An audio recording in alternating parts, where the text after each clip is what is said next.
Raadiosaade Räägime asjast. Eesti asjadest nii nagu need on, räägivad Mart ja Martin Helme ning nende huvitavad saatekülalised pühapäeviti kell 11. Loe põnevate teemade kohta rohkem ka uudisteportaalist uueduudised.ee. Tere tulemast vaatama ja kuulama saadet Räägime asjast. Me oleme jätkuvalt eetris Lõuna-Eestis, Ring FM'is, Ruut FM'is, Kuressaare pereraadios saab meid kuulata mitte pühapäeval, vaid esmaspäeva õhtul. Ja kõik teised, kes raadiost meid kuulata ei saa, peavad vaatama meid kas Facebookist, Räägime asjast leheküljelt või YouTube'ist, Räägime asjast kanalilt või X-ist, minu kanalilt ja loomulikult Mardi ja minu Facebookist. Ja täna on meil selline teistsugune saade. Mart, vaene mees on ka saanud kuskilt endale gripi külge ja teeb meiega sutsu telefoni teel. Ja siis meil on ülejäänud saade koosneb huvitavatest saatekülalistest. Esimene saatekülaline on meil Rain Epler, meie fraktsiooni liige ja Eesti kõige parem energeetikaspetsialist. Vähemalt kõige tervemõistuslikum. Meie ja me räägime loomulikult sellest Suti ilmatust valest, mille kohaselt Eestis on võimalik päikest tuult toota niimoodi, et elekter läheb muudkui odavamaks. Ja tema teine ilmatu vale oli see, et Eestis on odavam elekter kui Soomes. Mis see asi tegelikult on, seda proovime lahti rääkida. Teine teema on meil esmaspäeval oli Riigikogu erikomisjonis plaanis e-valimiste pettuse lahkamine. Koalitsioonisaadikud hääletasid päevakorra maha, nii et koosolek justkui jäi ära ja Riigikogu kantselei, siis nii-öelda ametnikud keerasid kohe kinni ka teleülekande, aga arutelu seal ometi toimus ja arutelu oli õõvastavalt paljastav. Meil on massiline e-valimiste pettus, minu meelest paljastub iga päevaga aina rohkem ja aina karmimalt. Me võtame telefoniühenduse siis Märt Põderiga, kes on e-valimiste pettust meil siin üritanud paljastada juba mõnda aega. Ja kolmandaks teemaks võtame Mardi telefonile, me räägime immigratsioonist, ka immigratsiooni teema oli meil saates, oli meil Riigikogu saalis. Kolmapäeval Eestit kavatsetakse üle ujutada odav tööjõuga venekeelsetest riikidest või endistest Nõukogude Liidu osadest. Ja sealt teeme sujuva ülemineku ja räägime uuesti valimistest, aga seekord siis Ameerika kontekstis. Ameerikas viis FBI läbiotsimise Georgias Fultoni maakonnas, kus toimus 2020. aasta presidendivalimistel üks räigemaid võltsimisi. Kogu 2020. aasta valimisvõltsimiste lugu hakkab paljastuma ja hakkab kriminaalkorras paljastuma. Ja ma arvan, et sellel on otsesed seosed ka meiega, Eestiga. Aga lähme Raini juurde. Sina olid ka haige, meil on terve fraktsioon haige ja lisaks sellele fraktsiooni nõunikud kõik haiged, et siin hoiame siin rinnet väga hõredate ridadega, aga nii et kolmapäeval sind ei olnud meil menetluses kohal, aga teemaga oled sa kursis. Mida me siis nägime? Sutt tuli pulti eelnõuga, mille siis ütleme selline müügilugu on, et me aitame ettevõtjatel tulla toime kõrgete energiahindadega ja selle jaoks loome riigieelarvest skeemi, mille kaudu me anname siis osadele suurtarbijatele, kelle elektrikulu või energiakulu on aastas väga suur, anname soodustust või maksame kinni, sisuliselt subsideerime jälle suurtootjaid ja see aitab Eestis eksporti, aitab luua kõrgepalgalisi töökohti, aitab maksutulu. Millise ilusaid muinasjutte meil räägitakse. Pluss loomulikult aitab mitmekesistada meie energiaturgu. Sest et kui me nüüd skeemi sisse vaatame, siis skeem iseenesest on radikaalselt korruptiivne ja ütleme siis Eesti energiamaastiku veel hullemaks tegev. Et skeem näeb välja siis niimoodi, et riigi eelarvest, täpsemalt siis sellel aastal riigi valitsuse reservist, mis ei ole absoluutselt normaalne koht, kust raha võetakse 9 miljonit, antakse ettevõtetele, mille on ennem kindlaks määranud valitsus ise. Nemad valivad välja, kes need ettevõtted on. See on põhimõtteliselt, ma ütleks niimoodi, et võiks ju arvata, et lakke vaatamise pealt, aga tõenäoliselt siiski sõbrad ja rahakotti vaatamise pealt, et kes kellele mingisuguseid soodukaid teeb või kilekotiga raha tassib. Ja need ettevõtted omakorda peavad sõlmima lepinguid, energia tarnimise lepinguid, energia ostmise lepinguid siis päikese ja tuulemeestega ja andma selle raha tegelikult edasi päikese ja tuulemeestele. Ehk siis tegelikult võetakse riigieelarvest raha, räägitakse, kuidas me toetame ettevõtlust, aga tegelikult ettevõtjad annavad raha edasi päikese ja tuulemeestele ja päikese ja tuulemeeste äri on ju reformierakondlaste äri suures osas. Seal on ka sotside, palju sotse on seal sees, aga see ütleme, see on see rohepesu šarlatanid. ja noh, ja siis käratas mulle Sutt, vabandust, ei ole siuke kärataja mees, aga noh, oma sellise võltsi naeratusega ütles, et aga teil ei ole ju lahendusi.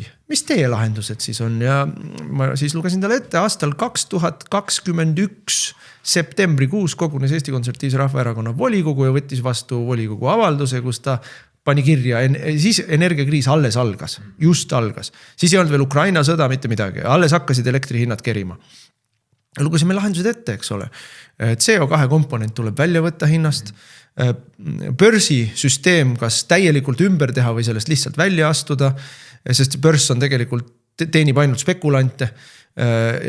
Siis kõik need riiklikud lõivud ja maksud, mis teevad eelkõige põlevkivi eriti kalliks, tuleb kas tühistada või ära kaotada.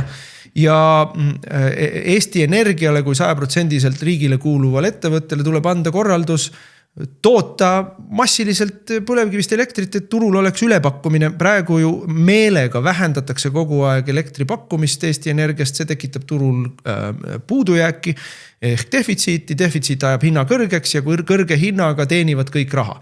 Nii et need on need lahendused, ega see mingi raketiteadust ei ole. Sutt seletas sinna juurde veel, et Eestis on odavam elekter kui Soomes. Oled märganud või? Ja seda ta seletas juba siis, kui ta seda energiamajanduse arengukava siin aasta lõpus tutvustas, et on terve hulk ja ma ausalt öeldes, see oli nii loll jutt, kui sa vaatad igapäevaselt seda elektrihindasid meil ja Soomes, et ma ei ole isegi kaevunud sinna, et mis matemaatilisi nippe Sutt on teinud, et toetada oma sõnumit, just kui Eestis on elektrihind odavam kui Soomes.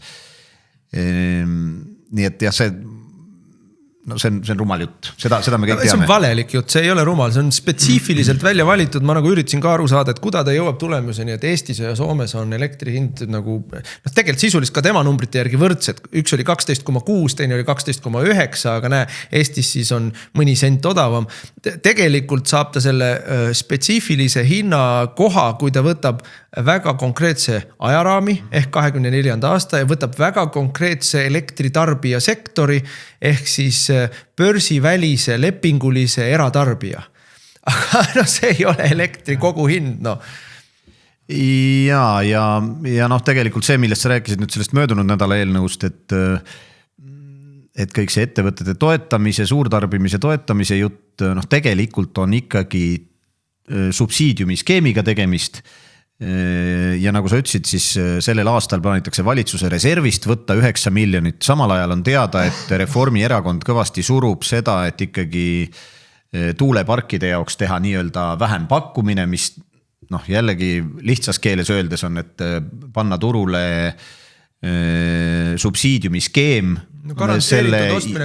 just juhuenergeetika ostmiseks. Ja ma olen nõus sellega, et see ju tegelikult, ütleme, see lugu läheb tagasi Kaja Kallase juurde, kes teatavasti on väga tugevasti olnud seotud tuuleenergeetikaga ja ma ei usu, et need seosed Reformierakonnal kuidagi katkenud on, nad on lihtsalt täna varjatumad ja tõepoolest sotsid ka ju, eks ole, suruvad seda tuuleenergiat ja see sama, et Sutt ütleb, et meil plaani ei ole, selle sama energiamajanduse arengukava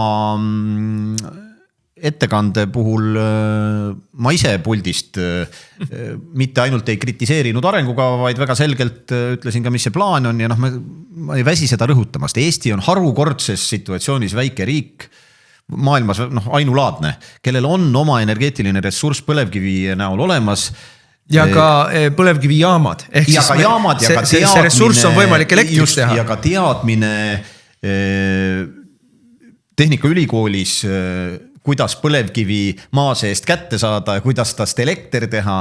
Nii et miks seda ise suretatakse? Võib öelda, et jääb arusaamatuks, aga ma olen tegelikult viimasel ajal ikkagi öelnud seda, et on kaks varianti, et kas minister on loll või minister on pätt. Ja ma julgen arvata, et Sutt ei ole loll.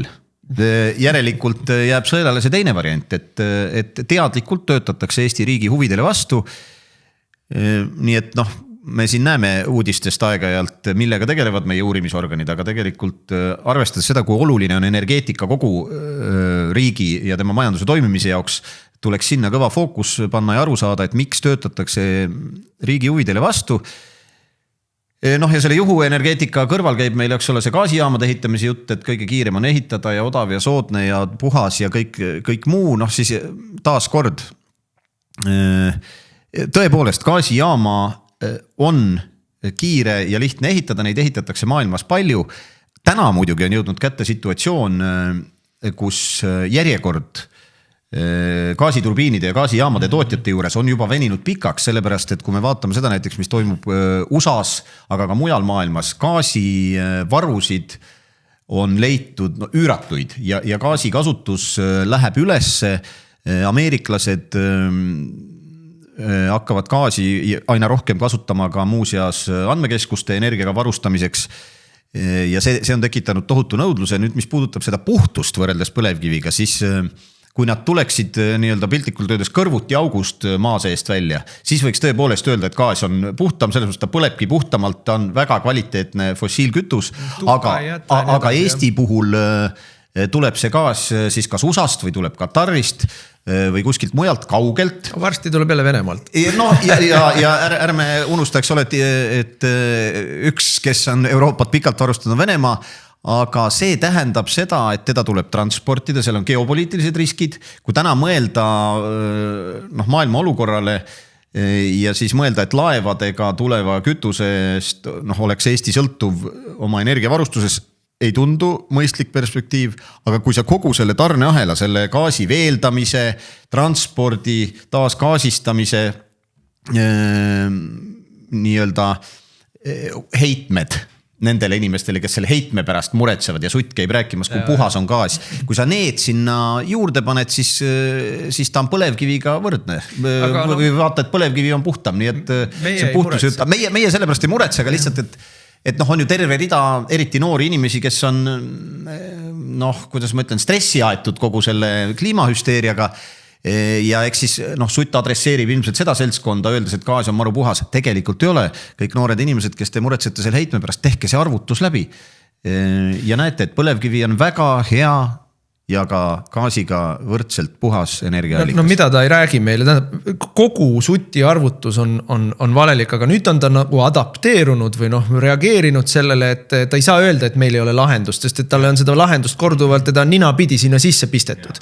Ja nüüd on tema siis vastav uus retooriline, et me tahame ajas tagasi minna Hruštšovi aega. Me tahame nõukogude aega tagasi ajas minna, sellepärast, et meie tahame ehitada neid suuri põlevkivi või uuesti käima panna, sest et võib-olla ei olegi juurde vaja ehitada, Narvas on jätkuvalt olevas katlaid, nad küll on usinasti neid demonteerinud ja lasknud rooste minna, aga need saab korda teha siiski oluliselt väiksema raha eest, kui on tuulikute ehitamine. Tuulikute ehitamine on omakorda palju kallim, kui on gaasijaama ehitamine ja eluiga on palju lühem. Tuulikutel loomulikult ja need, selles mõttes kapitalikulu on hoopis suurem ja see kapitalikulu tuleb ju tootmise aja jooksul tagasi teenida. Nii et need esialgu ei oleks minu meelest mina ei tea, kus ta võtab, et me tahame teist Auveret veel juurde ehitada, et meie ei ole sellest praegu küll rääkinud, mina olen rääkinud ja sina oled ka rääkinud sellest, et vanad katlad käima uuesti panna. Ja mis siis, et need vanad katlad ehitati 60-ndatel või ka osad ehitati natuke hiljem. Kui nad ära renoveerida, nad töötavad veel 60 aastat, 70 aastat, eks ole, ja seal on väiksem kapitalikulu. Aga kui jutt tuleb sellest, et me tahame nõukogude nostalgiast räägime, siis nõukogude nostalgia. Täieliku kolhoosi korda ehitab meile Sutt ja Reformierakond. Kogu see nende energiamajandus on plaani ja subsiidiumi majandus, limiidid, kvoodid, subsiidiumid, et nii ja nii palju, mis sa rääkisid vähempakkumist, vähempakkumine on ju puhas plaanimajandus, meie riik ostab nii palju, niisuguse hinnaga, eks ole, siis põlevkivit riik ei luba müüa, nii palju paneb talle trahvid peale, paneb talle mingid keskkonnanõuded, maksud ette, eks ole, kõik on plaanimajandus ja siis tegelikult, mis selle kõik kinni maksab, selle maksumaksja ja tarbija maksab selle kõik kinni, et kui sa teed siis nendele suurtootjatele, kelle reformierakondlased välja valivad, need ja need meile meeldivad suurtootjad. Need saavad siis riigikassast raha. siis see on subsiidiumi tegemine välja valitutele ja see raha võetakse kõikidelt teistelt. Võetakse väiketarbijatelt, võetakse teistelt sektoritelt, võetakse kodustelt tarbijatelt. See on puhas kommunism või sotsialism. Keskkomitee jagab. Ja partei keskkomitee jagab selle ära, et kes saab ja kellelt võetakse. Et see on, võt, sutt on see, kes tahab meile teha kolhoosi korda tagasi. Ja siin on tegelikult mitu asja. No esiteks see võrdlus Hruštšovi ajaga, see on see Reformierakonna ära leierdatud plaat, et kui sa valitsuse seisukohaga ei nõustu, siis sa oled putinist. No, minu arust on see nii lame jutt ja mulle tundub, et ka inimesed kuigi tõsiselt seda juttu ei võtta. Nüüd teine asi, mis puudutab, ja sa ka ennem mainisid, eks ole, börsi, mis puudutab kogu seda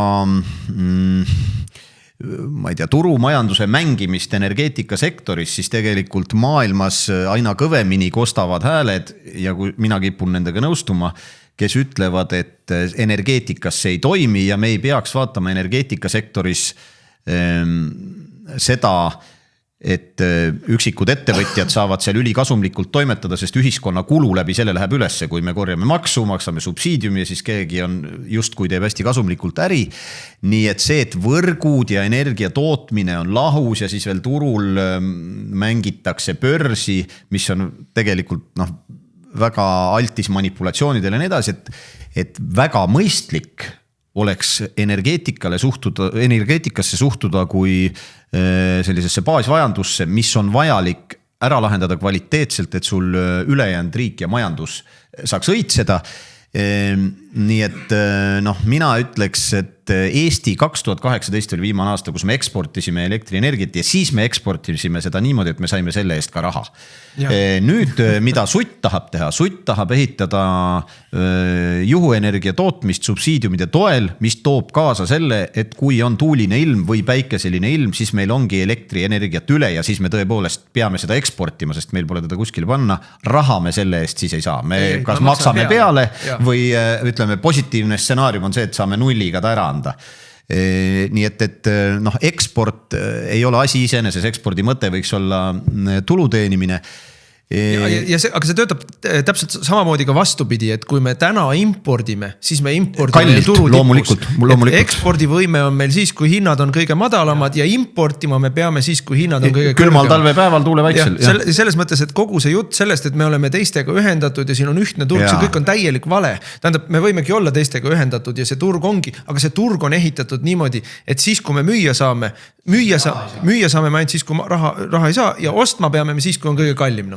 Just, ja seda tegelikult tahetakse süvendada ja ma saan aru, et kõik inimesed ei peagi olema energeetika eksperdid ja igasuguste arvutustega tegelema ja ei olegi vaja tegeleda.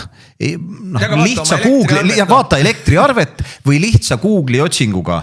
Otsi välja riigid, kus on kõige suurem osakaal juhu energial, Taani, Saksamaa, Suurbritannia. Ja siis vaata, otsi järgmise Google'i otsinguga elektrihindade edetabel ja sa näed, et see korrelatsioon on väga üksühene. Nii et kõik see jutt, et võt meie nüüd Eestis teeme samamoodi nagu taanlased, aga meil tulemus on erinev taanlastest. Ei ole kuigi tõsiselt. Kusjuures siin on, vaata, kui ta hakkas meile rääkima sellest Soome hinnast ja suutis sirge näoga rääkida, et Eestis on odavam kui Soomes ja siis tuli välja, et see oli 0,00 midagi odavam.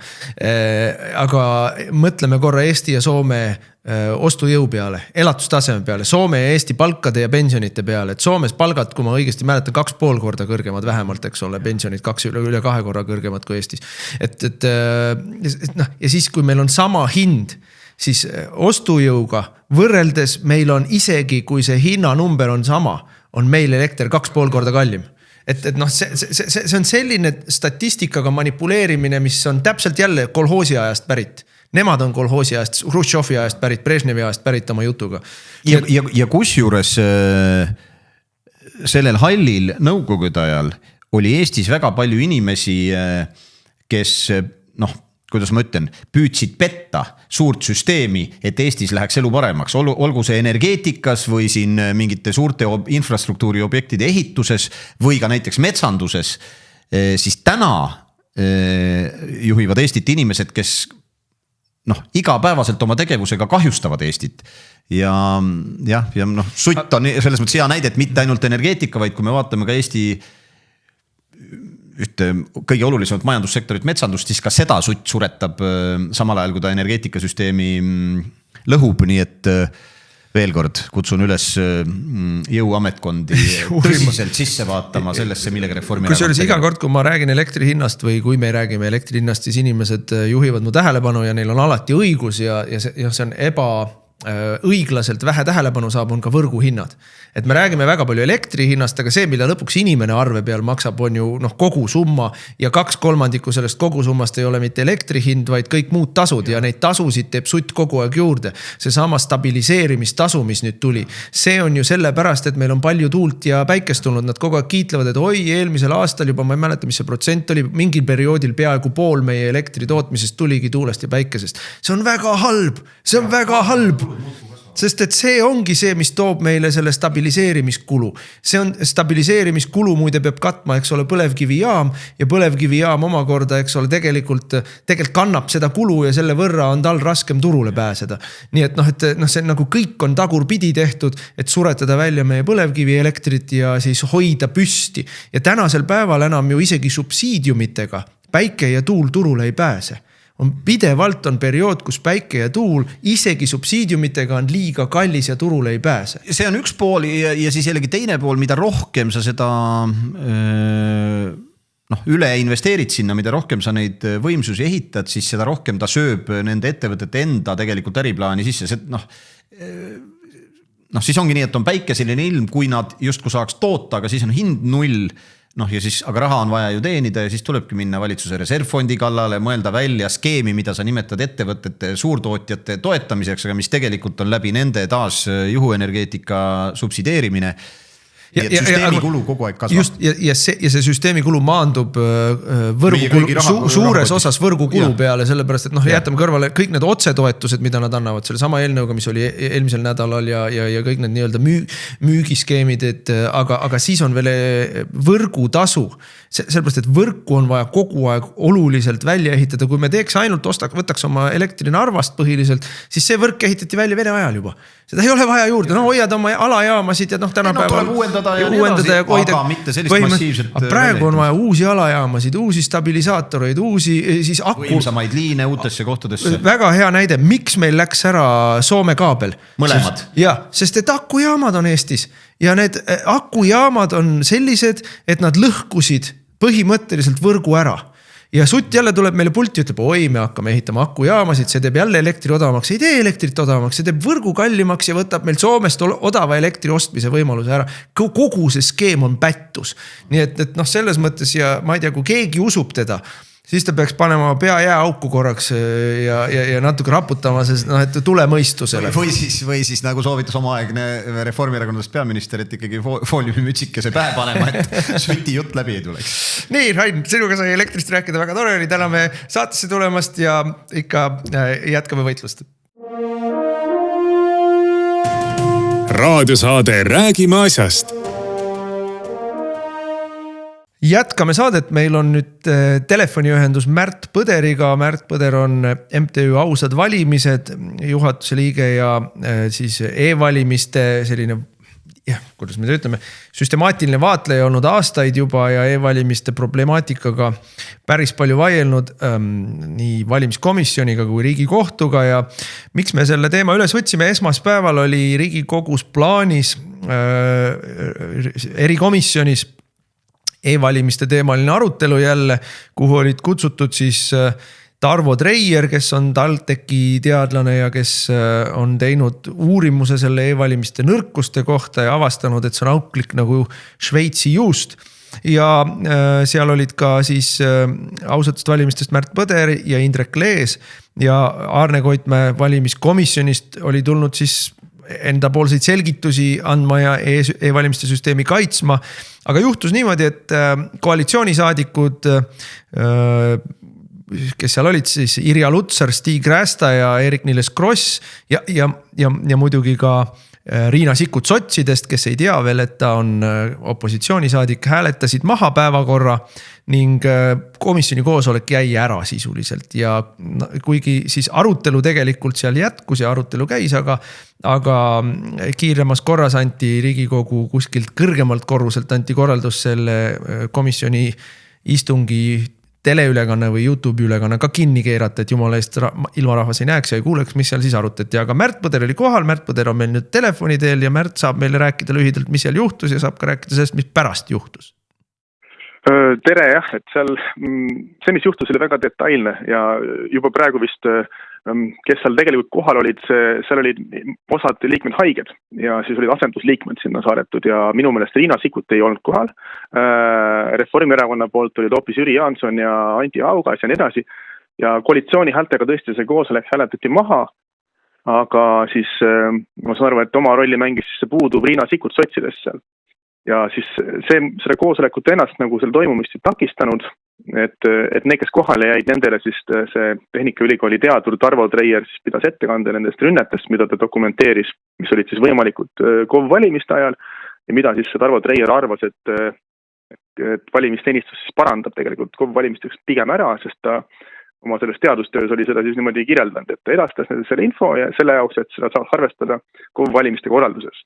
Ja seda siis valimiste korraldaja ei teinud, ei parandanud ja seda me siis seal nagu arutasimegi, et miks ei parandanud, kas need puudused olid teada valimisteenistusele, millal nad said teada, keda nad informeerisid, kas nad informeerisid valimiskomisjoni, kas nad informeerisid audiitorit, kas nad informeerisid avalikkust, millal, millest täpselt.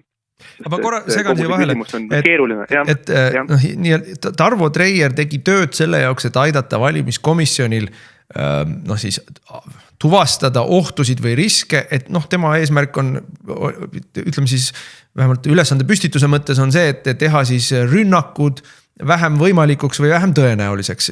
Eelmise aasta veebruaris saatis ta esimesed hoiatused valimiskomisjonile ja eelmise aasta juulis saatis ta siis täis analüüsi, matemaatilised võrrandid ja kõik selle nii-öelda augud, mis valimissüsteemis olid, saatis valimiskomisjonile ja valimiskomisjon koha peal kinnitas, et jah, saime kätte ja mitte midagi ei teinud. Ja mis on minu meelest eriti skandaalne nüüd on see, et valimiskomisjon teab, et valimissüsteem on täielikult rünnatav ja kellelegi mitte midagi ei ütle ja ise ka mitte midagi ei tee.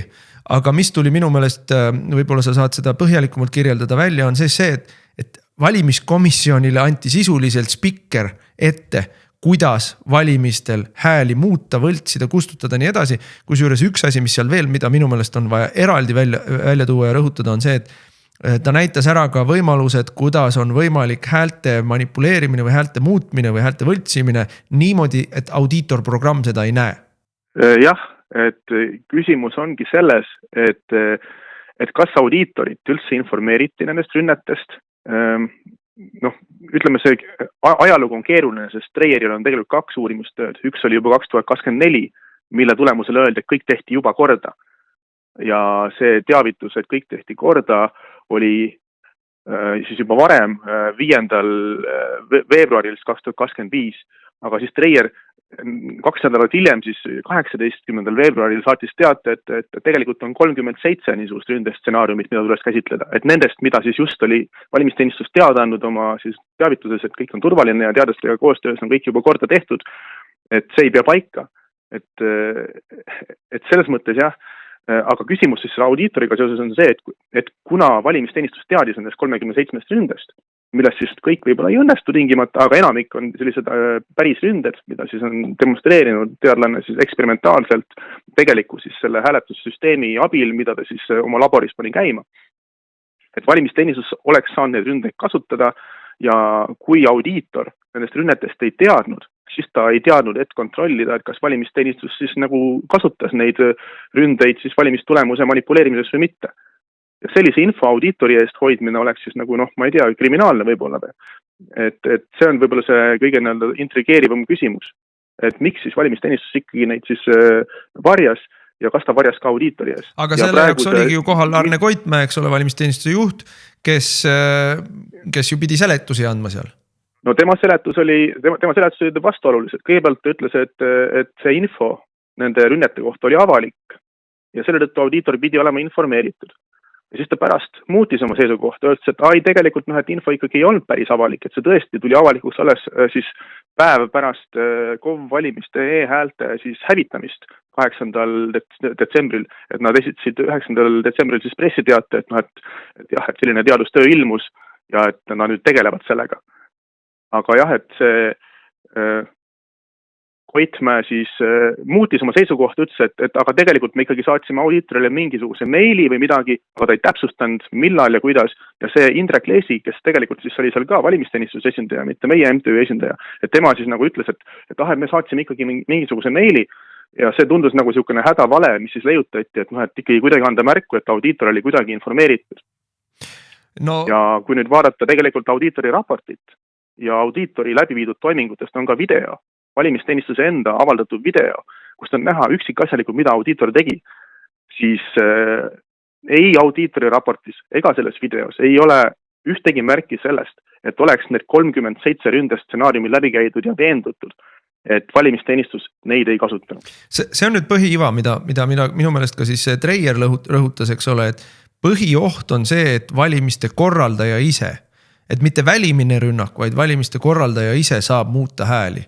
Et see on minu meelest seal selles uuringus ka asi, mida meil, kui me arutame sellest, kas e-valimised on turvalised või mitte, siis täna me oleme jõudnud sinna välja, et kõige suurem oht valimiste aususele on valimiste korraldaja ise. Sest vaatlemine on tehtud praktiliselt võimatuks, audiitor on tehtud pimedaks ja kui ta ei olegi pime, siis ta teadlikult ei vaata neid kohti, mis on ohuks. Ja järele jääb ainult see, et me peame uskuma Arne Koitmäed või Indrek Leesit, kes ütlevad meile, et aga me oleme ausad. Kuigi nad jäävad igal koosolekul, kus neid asju arutatakse vahele kas valedega või mingisuguse eksitusega või ajavad meile seal lihtsalt mingit täielikku iba. Et ei ole mingit põhjust arvata, et valimiste korraldaja on aus. No selles mõttes jah, et siin on 2 eraldi küsimust võib-olla selle Treieri uurimistööga siis, et üks on see, et kas selle uurimistöö järeldusi siis valimisteenistus kirjeldab korrektselt ja ausalt ja asjaolud on õigesti välja toodud. Ja teine küsimus on võib-olla see, et kui nüüd selle Treieri soovitustest lähtuvalt tehtaks mingid parandused, et kas need oleks siis piisavad, et siis see probleem lahendada. Ja minu meelest mõlemale küsimusele on tegelikult vastus ei, et ei Treieri neid uurimistöö järeldusi avalikult ei esitata korrektselt, väidetakse, et need kuidagi ei puutu asjasse, et see on nagu ebavajalik uurimistöö ja et tegelikult kõik oli juba kontrollitud, et audiitor seal ausõna manuaalselt ja automaatselt tegi kontrolle ja kõik need ründed olid välistatud. Aga samal ajal siis öeldakse, et aga me nüüd siis peame tegema parandused, et need oleks välistatud. Ehk siis väga skisofreenilised on ne väited selle uurimistöö järelduste suhtes. Kusjuures minu meelest eraldi küsimus on see, et kui nad veebruaris saavad info, juulis saavad lisainfo, et ründed on võimalikud ja nad ei tee mitte midagi, programmis mitte midagi ei muuda, jätavad kõik need ründeaugud sinna sisse ja siis detsembris, kui valimised on läbi viidud, valimiste siis arhiiv, ehk siis need e-valimiste data on ära kustutatud, siis ütlevad, et näete, et meil siin mingid väiksed mured on, et siis ju tegelikult on küsimus selles, et nad üle poole aasta hoidsid seda asja salajas, et saaks valimised läbi viia niimoodi, nagu nende enda programm ette näeb. Et see on ikkagi, siin me peame minema ka selle Ago Samosoni artiklite juurde, kus ta kirjutas juba ka eelmise aasta veebruaris, ütles, et Eesti e-valimised ei ole turvalised ja kus ta kirjutas siis eelmise aasta detsembris pärast seda selle Treieri info avalikustamist, et nende ründevõimaluste arv või ründevõimaluste võimalus on skandaalne. Ja muidugi Samoson ütleb ka seda, et kui 2025. aastal Tallinna kohalike omavalitsuste valimistel jäi näiteks EKRE Tallinna volikogust välja, puudu jäi 1000 häält, aga e-hääli kustutati 1388 ja seda midagi ei ole sellest kontrollitud ega vaadatud, et kuidas või miks, et vaatlejad seda kontrollida ei saanud, erakond seda kontrollida ei saanud. Me lihtsalt peame uskuma, et siin mingit seost ei ole või et see mingit mõju ei avaldanud meie valimistulemustele. Et see on ikkagi, mina ei ole küll võimeline enam nagu aru saama, kus on need inimesed või kes on need inimesed, kelle meelest meie e-valimised toimivad niimoodi, et me saame valimistulemust uskuda. Aga sa ütlesid, et ka pärast seda koosolekut on siis veel, või on mingisugused sündmused arenenud, et seda kõike hoitakse meil ju teadlikult ja meelega ja kramplikult avalikkuse silme alt väljas, et mis siis veel lisaks meil on siin vaja teada selle kõige kohta? Noh, selles mõttes, et see pärast seda koosolekut järgmisel päeval siis valimisteenistus avaldas oma niisuguse kommentaari sellele, mis seal toimus ja kuidas siis kõik on tegelikult hästi. Ja siis eks siin taustal on olnud siis arutelu selle üle, kas siis see kommentaar on adekvaatne või mitte ja noh, see ongi nüüd selline, et noh, see on nagu seeriast, et kuna samasugune teade, et e-hääletus on turvaline, avaldati siis 2025 veebruaris, nüüd avaldatakse uuesti, siis noh, neid on järjest avaldatud kogu aeg, aga siis alati on tulnud välja, et ei ole turvaline. Et see Treieri küsimus on keeruline seetõttu, et tema neid avastusi on esitatud mitu korda, et 2024 ta esitas juba ja selle kohta kirjutas Samos on tõepoolest juba 2025. aasta alguses, mille järel siis valimisteenistus ütles, et kõik on lahendamisel lahendatud ja turvaline. Ja nüüd esitati siis uuesti samasugune teade 9. detsembril ja siis selgub, et see ka ei ole lahendatud. Aga selle teate puudus on see, et seal tõepoolest öeldakse, vaikitakse maha see enda roll, et öeldakse, et on mingisugune töötlemisrakendus, mille nagu töökorda ei ole vaidlustatud, aga vaikitakse maha, et tegelikult selle töötlemisrakendust ju Arne Koitmäe ise jooksutabki ja et väidetakse, et on mingisugune turvaline ja võrguühenduseta arvuti, millesse on paigaldatud vastav tarkvara, mis siis taolised ründed, mida Treier kirjeldab, tuvastab. Et see on siis selle valimisteenistuse väide. Aga Treieri väide on just see, et sellist tarkvara pole tehtud. Nii et valimisteenistus otseselt paistab valetavalt selles oma teavituses. Ja kui nüüd rääkida pahavarast, eks ole, siis see töötlemisrakendus antud juhul, siseründe puhul, ise ongi see pahavara, mida tuleks kontrollida. Ja see väide, et pole siis töötlemisrakenduse vigu tuvastatud, on lihtsalt väide, et ausõna me ei muutnud seda töötlemisrakendust, mis jooksis meie arvutis, mida me saime muuta. Ja kas ma õigesti saan ka aru, et seda töötlemisrakendust ka ei kontrollinud audiitor või kontrollis? No seda võib siis, ma ei tea, vaadata nii ja naa, et ta kontrollis, et mingisugune tarkvara paigaldati sinna töötlemisarvutisse ja ta tegi mingid kontrollid selle kohta, kas tarkvara oli korrektne. Et on niisugused pealiskaudsed kontrollid, et vaadatakse, kas see tuleb mingisuguselt õigelt plaadilt ja kas seal mingid kontrollsummad on korrektsed. Aga see ei tähenda, et siis see kontroll tagaks, et see töötlemisrakendus ei olnud muudetud. Et see töötlemisrakenduse enda koodi ja seda, et kas see vastab sellele, mis vaja, et ta teeb seda, mida vaja, seda ta ei kontrolli. Samamoodi kontrollida audiitor ka selle enda kasutatud auditirakenduse lähtekoodi, mis andis ju ka vea tegelikult valimistel. Ja see viga oli selle auditirakenduse enda tarkvara vea tõttu. Aga jah, et see küsimus, mis nihkub kuidagi paigast ära, et kui valimisteenistus hakkab rääkima, et töötlemisrakendus ju töötas, siis küsimus ei ole mitte selles, et kas see töötlemisrakendus põhimõtteliselt paistab tegevat, mida ta teeb, vaid kas valimisteenistus ise muutis seda. Et kui on juttu pahavarast, siis antud juhul see pahavara on see Koitmäe ise, mitte mingisugune väljaspoolt tulev mingisugune pahavara, mida keegi kuskile sokutab, mida tuleb pidurdada, vaid Koitmäe peab tõendama, et ta ise ei muutnud valimistulemust. Ja seda ta ei taha tunnistada, et ta peab seda tõendama.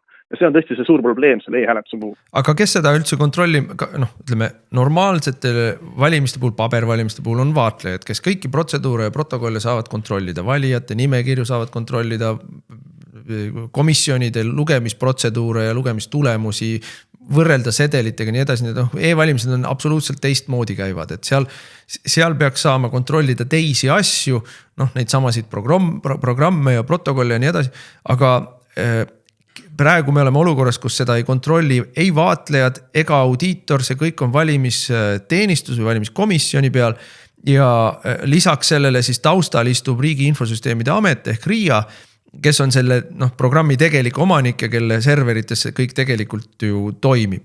Ja sinna ei pääse mitte keegi ligi, ei vaatlejad ega ei siseriiklikud vaatlejad, ei erakondade vaatlejad, ei sõltumatud vaatlejad, ei välismaised vaatlejad, keegi ei pääse ligi. Nüüd sama juttu rääkis meile ju Arne Koitmäe, et kõik on korda tehtud ja me oleme teadlikud ja me parandame ju OSCE raporti peale. OSCE raport on teinud meile erinevatel aegadel üle 20, peaaegu 30 erinevat nii-öelda soovitust, mitte ettekirjutust, nad ei saa teha ettekirjutust, aga soovitust, mida peaks muutma, ilma milleta ei ole võimalik rääkida sellest, et e-valimised on ausad ja turvalised ja vaadeldavad. Ja nendest soovitustest ei ole ju sisuliselt mitte midagi ellu viidud, mõni üksik. ja needki on ellu viidud varasematel aastatel ja tänasel päeval ei oma võib-olla isegi nii suurt olulisust, sest et tehnika ja tehnoloogia ja programmid arenevad ja seadused on ka muutunud. Et ta samamoodi tuimalt valetab ju ka OSCE kohta. No vot, see dokument selle teise punkti juurde, et ütleme, et Treieri töö siis nende puuduste või rünnete väljatoomisel, siserünnete väljatoomisel, et nende eksperimentaalne tõendamine, et on selles mõttes olnud asendamatu, sest neid samu ründeid kirjeldaski just nimelt see sama OSCE oma 2023. aasta raportis, kus ta konkreetselt seal oli allmärkuses 15 ütles, et siseründaja saab tulemusi mõjutada. Et see on nagu OSCE väide, mida siis Treier tõendas. Ja OSCE pakutud lahendus on siis nii-öelda krüptograafiline terviklik krüptograafiline protokoll, mis võimaldaks neid puudusi tuvastada, mida siis ei ole seni veel suudetud pakkuda või teostada, või õigemini on välja kuulutatud, et see juba teostati 2017, aga siis OSCE raportid seda ei kinnita, teised rahvusvahelised vaatlejad seda ka ei kinnita, teadlased ka ei kinnita. Et see on tõesti nii-öelda valimisteenistuse eksitav väide, mis on minu meelest selline, ütleme, kontrollidega eksitamine, avalikus eksitamine kontrollidega, mis võiks nagu silt sellele võiks olla valimispettus. Ja nüüd Treieri need ründed, mida siis saaks lahendada tõesti niimoodi, et me siis kirjutame need audiitorile mingid abivahendeid, mingi programme, mida ta käivitab, et ta siis vaatab, et iga rünnet neist 37 ei üritatud. Et see jätab ikkagi tähelepanuta, et see 37 pole lõplik arv. Nagu ei olnud 24. aastal Treieri selles esimestes soovitustes, mida ta siis tegi koos Kristjan Tüünaga, kes oli siis magistrant samas selles Tehnikaülikoolis. Et need lahendused, mida nad pakkusid, ei piisanud. Valimisteenistus võttis kasutusele uue sihukese tööriista. Kontrollida, kas siis seal sedeleid ei tõstetud ümber või võltsitud. Aga see tööriist siis ju aastal 2025 praegu andis probleemi, sest tööriist oli vigaselt koostatud. Et iga järgmine tööriist võib olla ka vigaselt koostatud. Ja selle kohta siis OSCE toob oma selles raportis välja väga ühemõtteliselt, et hoolimata rangest kontrollist, on punktis 65, et hoolimata rangest kontrollist ja riskide vähendamise meetmetest on alati olemas oht, et süsteemi osad ei pruugi korrektselt toimida. Ja et muudatused süsteemis võivad olla põhjustatud mitte ainult tahtlikust manipuleerimisest, vaid ka tundmatutest tarkvara vigadest, mis võivad tekkida uuenduste või kahjurvara kaudu. Ja teadlaste pakutud lahendus, sellele on läbiv kontroll, mis võimaldab kontrollida, kas lõpptulemus vastab valijate tahtele, isegi kui osa süsteemist ei tööta nõuete kohaselt. Ja seda ei ole tehtud ja seda ei paku ka siis Treieri need nii-öelda tähelepanekute alusel võimalikud sisseviidavad need täiendavad kontrolliprogrammid, mis siis jätavad alati lahtiseks selle, kas tegelikult see manipulatsioon ikkagi mingisuguste teiste vigade või teiste kahjurvarade, mis on natuke peenemad abil, siis ei olnud ikkagi läbi viidud. No minu meelest nii selle Treieri uuringu põhjal kui valimiskomisjoni vahele jäänud valede põhjal, kui ka Samosoni välja toodud info põhjal ja selle põhjal, mis meil on olnud vaatlejad rääkinud, kui selle põhjal, mis on olnud meie täiesti ebaadekvaatsed Riigikohtu lahendid. Ma ei hoia tagasi oma absoluutset kriitikat ja põlgust Riigikohtule, kes on lasknud kogu sellel bardakil segamatult edasi toimida. Absoluutselt ei kaitse põhiseadust ja absoluutselt ei kaitse valimiste turvalisust ja ausust. Lihtsalt laseb sellel edasi minna. Selle põhjal võib täiesti ilma igasuguse reservatsioonita öelda, et ei ole põhjust arvata, et 23. aasta Riigikogu valimised olid ausad ja näitasid meile valija tahet. Ei ole põhjust arvata, et 25. aasta kohalikud valimised olid ausad ja näitasid meile valija tahet, sest et lihtsalt see süsteem on nii auklik ja nii kergesti võltsitav ja nii-öelda valimiste korraldaja poolt võltsitav ja valimiste korraldaja ei näita üles vähematki tegelikku soovi asja parandada, vaid igal sammul näitab üles südikat soovi kinni mätsida, valetada ja seda sama süsteemi edasi käigus hoida. Et meil ei ole võimalik teeselda enam, et meie e-valimised on kuidagi päris valimised või ausad valimised. Mina teen siit lihtsa järelduse niimoodi. Nojah, seda küll, aga ma ütleksin, et see, et mängus on arvutid ja infotehnoloogias teeb asja nii keeruliseks, et lõpuks ongi inimestel raske aru saada, et kes siis valetab ja mis on võltsimine ja mis mitte. Et tegelikult ju selle sama erikomisjoni kohta siis ja selle järelduste kohta kuigi istungit ei toimunud, siis oli ju Riigikogu infotunnis oli ka arutelu, kus siis peaminister vastas küsimustele, et kas siis ikkagi et kas oli siis probleem selle auditeerimisega või mitte ja kas siis informeeriti siis avalikkust ja audiitorid sellest, et valimisteenistus saab tulemusi muuta. Ja need vastused on siis ka sellised, et vastused on valed selle tõttu, et need paistavad lähtuvad siis sellest valimisteenistuse ekslikust teavitusest. No, ja peaminister ei suuda aru saada, mida ta räägib e-hääletusest. Siis see on ju tõsine probleem, et kui me ei suuda aru saada valimissüsteemist ja kas valimisteenistus saab midagi kontrollida või ei saa kontrollida, kas ta eksitab nende kontrollide teemal või mitte, et siis me oleme hädas selle hääletusega, sellist hääletust ei saa kasutada, millest me ei saa aru, kas see tegelikult töötab või mitte. Ma millegipärast arvan, et nad saavad siiski aru, see on neile 15 aastat järjest toonud valimisvõidu. Et see ei ole, põhjus ei ole selles, et nad ei saa aru. Põhjus on selles, et nad saavad väga hästi aru. Aga saate aeg pressib peale, ma pean teiste teemadega ka edasi minema, suur tänu sulle. Meil oli telefonil Märt Põder ausatest valimistest ja rääkis meile sellest, mis toimus e-valimiste teemalisel arutelul Riigikogu erikomisjoni ärajäänud istungil selle nädala esmaspäeval. Soovin sulle jõudu, Märt. Aitäh! Raadiosaade Räägime asjast.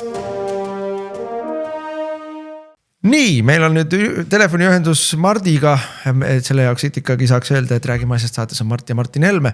Mart ei hakanud ennast välja ajama, tervis ei ole nii hea, aga rääkida ta jaksab meiega. Tere, Mart! Ja tervitus kõigile. Nii, teemad, mida me siin oleme käsitlenud, haakuvad ka meie viimase teemaga. Me tahaksime rääkida lühidalt sellest, mis toimub Ameerikas e-valimiste või siis ka elektrooniliste valimiste pettuse paljastamisega, aga me mõne sõnaga tahame rääkida ka sellest, et kolmapäeval oli Riigikogu suures saalis 2 immigratsiooni eelnõud. Need mõlemad immigratsiooni eelnõud tegelevad Eesti hukutamisega täiesti ilma igasuguse dramatiseeringuta. Aga ma kõigepealt hüppaksin Ameerikast räägime lühemalt vast. Sellel nädalal viidi läbi, FBI viis läbi haarangu või läbiotsimise Georgias Fultoni maakonnas.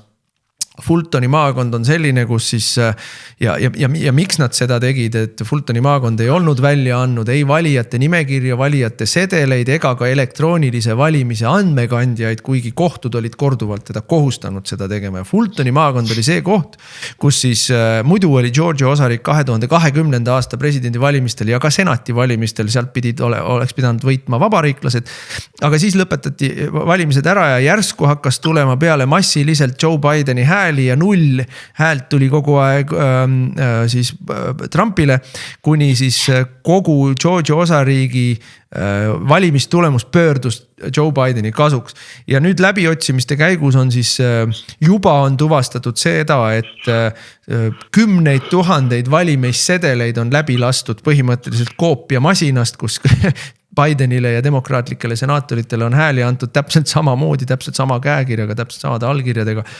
Aga mis on meie kontekstis väga oluline, et konfiskeeriti ka elektrooniliste valimiste andmekandjaid ja juba on tuvastatud, et nendel konfiskeeritud andmekandjatel on tehtud 1000 muudatusi. 1000 muudatusi, nad ei ole veel välja toonud, mis need muudatused olid, kes tegi, kuidas tegi, aga esimestel andmetel miljoneid hääli, mis Trumpile anti, kustutati lihtsalt 2020. aastal. Ehk siis see massiline elektrooniline valimispettus on Ameerikas hakanud lõpuks ometi paljastuma ja see on oluline sellepärast, et ka meie kontekstis, sest et Trumpil oli pressikonverents mõned päevad tagasi, kus talt küsiti, et kas Maduro vangistamine on andnud uut infot seoses valimispettustega Ameerikas ja ta ütles jah, on andnud. Ja eks me teame, et meiegi e-valimiste või elektrooniliste valimiste, internetivalimiste üks programmi osa tuleb, on siis seotud Dominioniga või Smartmatikuga, täpsemalt Dominion on Ameerikas ja meil on Smartmatic ja Smartmatic on seotud Venezuelaga. Nii et seal hakkab kogu see riigipöörde valimisvõltsing paljastuma. No meil veel mitte.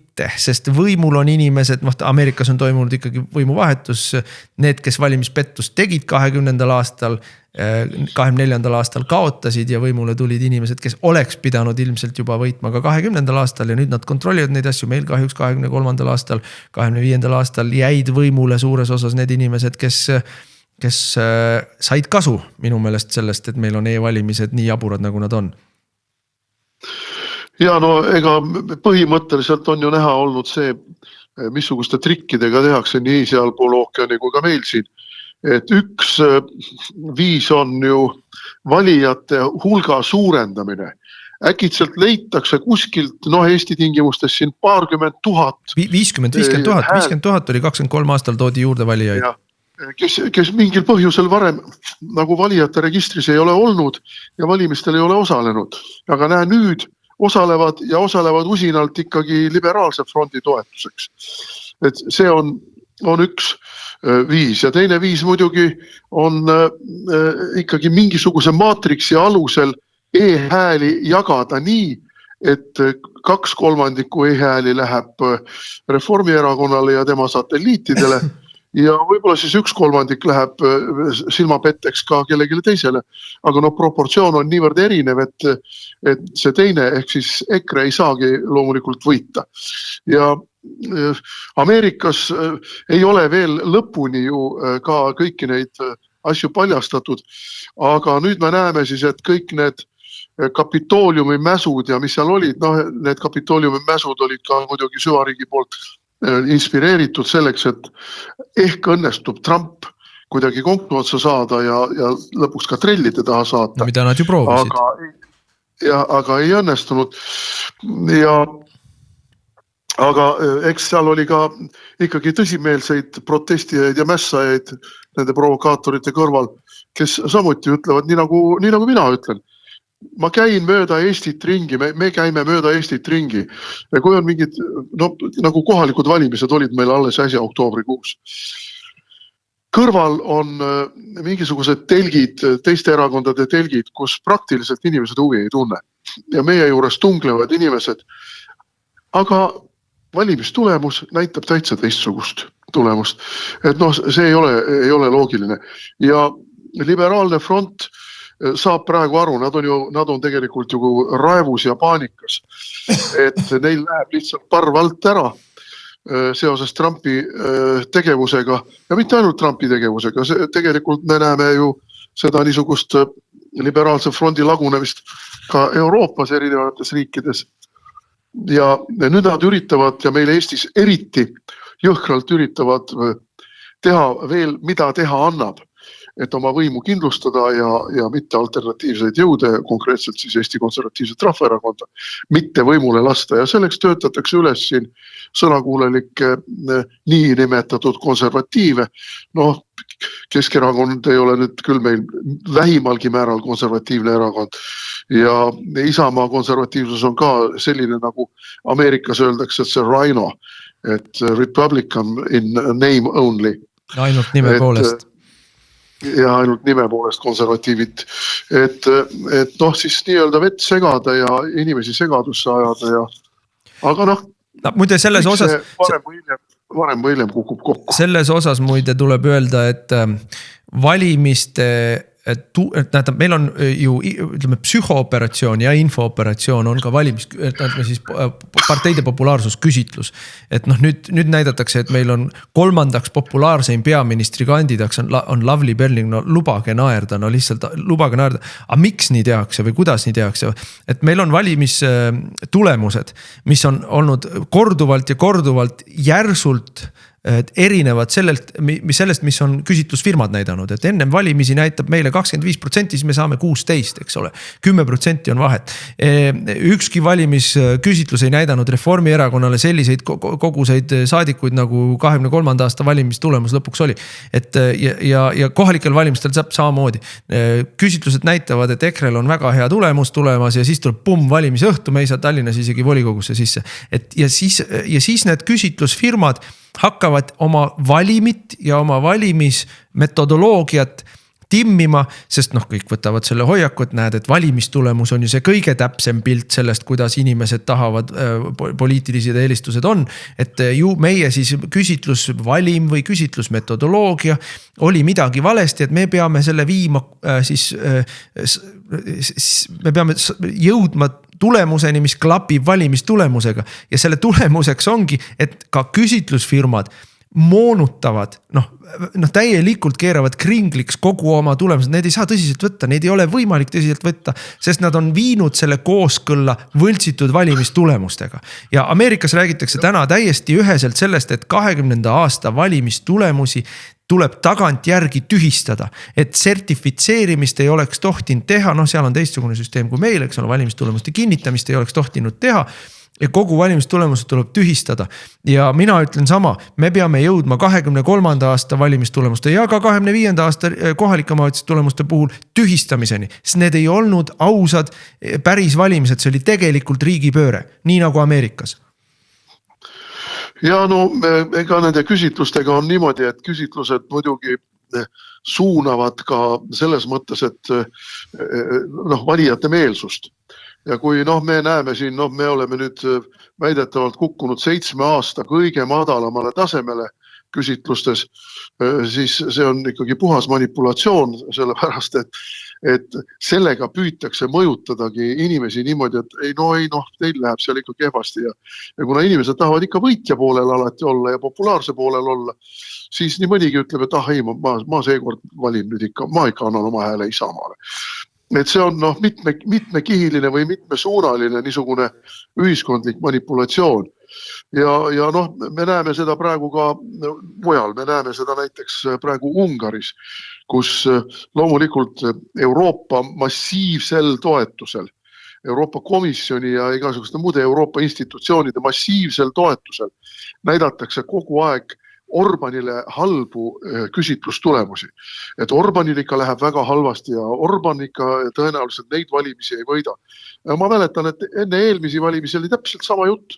Enne Ameerika valimisi oli täpselt sama jutt, Kamala võidab. Ja sama oli Ungaris. Ja muidugi nii jõhkralt, kui tehti Rumeenias, kus vaieldamatult ülipopulaarne presidendikandidaat lihtsalt diskvalifitseeriti. Ilma igasuguse põhjuseta. Tegelikult ilma igasuguse põhjuseta. Lihtsalt lasti nipsu ja öeldi, et teda ei saa võimule lasta. Ja kõrvaldati. Nii hulluks meil veel ei ole läinud, aga selles suunas me muidugi liigume. Sest et nagu me siin eelmisel nädalal ka selle Humala ja Pruunsilla kohtuasja puhul nägime, et täiesti konstrueeritud. Aga mis on sellega seoses? Sellega seoses küsitlusfirmade juurde tagasi tulles, Norstat pärast seda on hakanud andma täiesti teistsuguseid tulemusi Ühiskonnauuringute Instituut küsitlustes, kui ta tegi seda enne, kui Pruunsild rajalt maha võeti. Kui Pruunsild nagu hoidis seal näppu peal, et sealt tõesti tuleks võimalikult adekvaatsed, ausad küsitlustulemused ja pärast seda on seal hakanud loksuma sedapidi ja teistpidi. Ja ma ütlen, et see on infooperatsioon ja psühhooperatsioon, et infooperatsioonid ja psühhooperatsioonid käivad käsikäes, aga see nii-öelda see inimeste ajudesse tilgutamine, et ongi, sest nad omavahel võimendavad, et kui kui ütleme siis küsitlus ennem valimisi näitab kehva tulemust meile näiteks, siis on lihtsam võltsida meilt hääli ära. Kui valimistulemus näitab meile kehvemat kui küsitlust, siis pärast saab öelda, et meie küsitlus ikka ei olnud nii täpne, me hakkame seda uuesti kalibreerima siin, et ta oleks tulevikus paremini vastaks valimistulemusteni, et nad üksteist võimendavad kogu aeg. Ausate valimistega sellel ei ole kõigel mingit pistmist ammu enam. Ja ma ütlen, et mis me ei jõua täna enam rääkida immigratsioonist, see on väga suur ja tähtis teema, ma arvan, räägime sellest mingis järgmises saates, sest et need eelnõud, mis meil Riigikogus olid, läksid loomulikult järgmistele lugemistele, aga see, mis praegu on Ameerikas toimumas ka nii-öelda valimiste korda tegemise kontekstis, see, mida praegu Trumpi administratsioon Minnesotas teeb, kus ju miljonite kaupa pandi valijate nimekirja juurde illegaalseid immigrante, sest et mida rohkem on sul inimesi valijate nimekirjas, seda rohkem on sul võimalik siis sellest osariigist saada kongressi saadikuid ja seda rohkem on sul seda nii-öelda nimekirjades ruumi pettust teha. Ja see on tegelik põhjus, üks suur põhjus, miks Ameerika föderaalüksused praegu Minnesotas on sees, sest nad puhastavad seal ka valimispettust ja nad puhastavad seal korruptsiooni. Korruptsioon on ju selline, et seal immigrantidele antakse miljardeid föderaalraha, mitte osariigi raha, vaid föderaalraha erinevate föderaalprogrammide kaudu. Korruptandid võtavad osa sellest rahast endale, aga osa sellest rahast annavad tagasi ju demokraatidele, et need saaks kampaaniat teha. Et kogu seda süsteemi praegu Trump lammutab seal väga usinasti ja paralleelselt lammutab siis seda valimispettuste süsteemi ja valimispettuste üks suur komponent oli elektrooniline hääletamine. Ja siin see on see, mida me rääkisime, kui me Venezuela sellest Maduro kinnivõtmisest rääkisime. Trump kinnitas pressikonverentsile, et Maduro andis infot valimispettuste kohta ja selle abil on nad läinud siis neid 20. aasta asju läbi loputama, et need on väga suured protsessid ja minu jaoks siit Eestist vaadates kindlasti lootust andvad protsessid. No nende immigratsioonieelnõude kohta lihtsalt 2 sõna öelda, et see oli väga märgiline, et me olime seal Isamaaga kahekesi seda võitlust pidamas. Keskerakond, konservatiivne, eestimeelne Keskerakond passis täielikult, absoluutselt osa ei võtnud, sest et nende kalkulatsioon oli väga selge. Need inimesed, kes siia tulevad, need on kõik ju venekeelsed. Ja seal arutelu käigus loeti ka üles, kust nad tulevad. Koht number 1 Ukraina, koht number 2 Valgevene, koht number 3 Venemaa, koht number 4 Bangladesh, koht number 5 Usbekistan, koht number 6 Kõrgõzstan ja nii edasi. Absoluutne lõviosa inimesi on venekeelsed. Meie valitsus venestab sihikindlalt Eestist ja rääkides sellest, kuidas tuuakse meile sisse kõrgelt kvalifitseeritud tööjõudu, keda me ise koha peal ei ole võimelised koolitama. Olukorras, kus meil on 60 000 töötut. Et see on nii rumal jutt. Me siin rääkisime saate esimeses jupis sellest, kuidas Sutt tegeles statistika manipulatsioonidega, et tõestada, kuidas elekter on Eestis odavam kui Soomes ja täpselt samamoodi Michal tegeles statistika manipulatsiooniga, tulles sirge näoga seletama, et Eestis ongi ainult venekeelseid 10% elanikkonnast. Et nii madal pole kunagi olnud. Mis on ju absoluutses vastuolus sellega, kui iga inimene, kes tänaval käib, ei ole võimalik, nii venekeelne ei ole Tallinn olnud nõukogude ajast saadik, kui ta praegu on, ja mitte ainult Tallinn, vaid ka Võru või Haapsalu või Kuressaare on väga-väga venekeelseks muutunud, et Eesti venestub meie silme all ja valitsusjuht räägib meile, kuidas pole ollagi, mingi tohtu ei ole, nii hästi pole kunagi olnud, nii vähe venelasi pole kunagi olnud, et see on ju absurd, aga see majanduslik pool on seal veel teistmoodi õudne, et toimubki Eesti likvideerimine praegu tänase valitsuse poolt. Aga meil saateaeg saab otsa, soovin sulle tervist ja jõudu, sest sa pead järgmine nädal ise seda saadet üksi tegema, mina olen Ameerikas reisul, võib-olla saame telefoni teel teha väikse lülituse, nii et järgmine nädal rollid vahetuvad meil. Tervist kõigile teistele ka. Täname kõiki oma vaatajaid kuulajaid, täname oma saatekülalisi ja nädala pärast jälle. Te kuulasite raadiosaadet Räägime asjast. Saate eest tasus Eesti Konservatiivne Rahvaerakond. Järelkuulamine internetist uueduudised.ee